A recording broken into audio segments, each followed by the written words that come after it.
Die Turksvy, vir baie mense 'n doring in die vlees, het hierdie lekkerny op 'n Wes-Vrystaatse plaas meer en meer geword.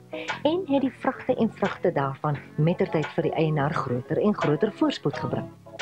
Steke en pyne was volop, want die bewerking daarvan kan nie kaalhande aangepak word nie. Maar as die steek eers uit die doring gehaal is, of die doring uit die Turksvy, kan so 'n boerdery niks anders as voorspoed inhou nie.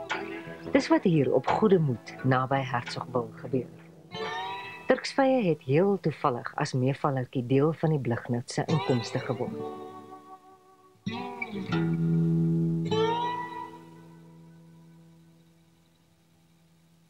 Watertandvrugte, aanloklik en verruklik, word hier in rye en rye plante land na land gekweek.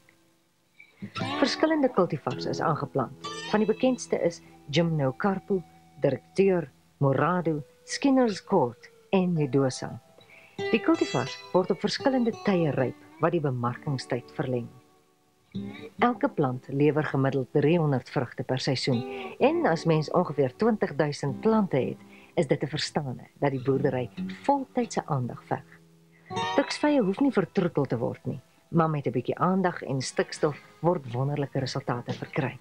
Die plante moet teruggesnoei word en in oop kelkvorm verkry om die oes te vergemaklik.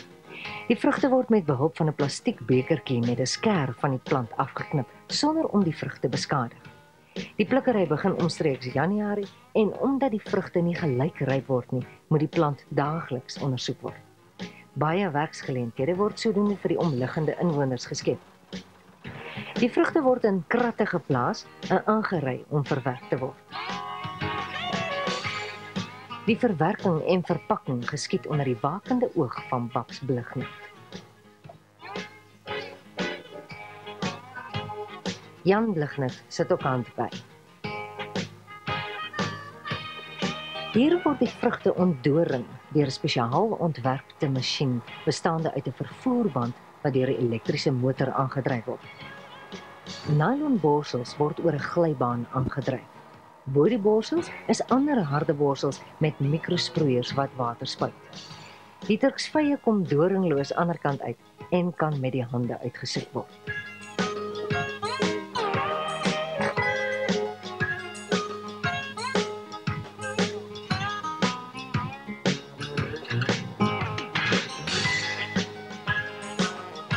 Die doringlose vrugte is nou gereed om verpak te word in polistireenhouers wat met kleefplastiek bedek word.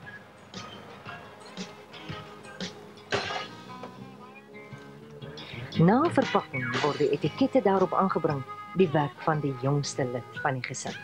Aanloklike vrugte vir die varsmark, gereed om gelaai en afgelewer te word. Jy weet, aanvanklik het ek die Turksvye geplant met die gedagte dat dit my sal uithelp in droogtetye.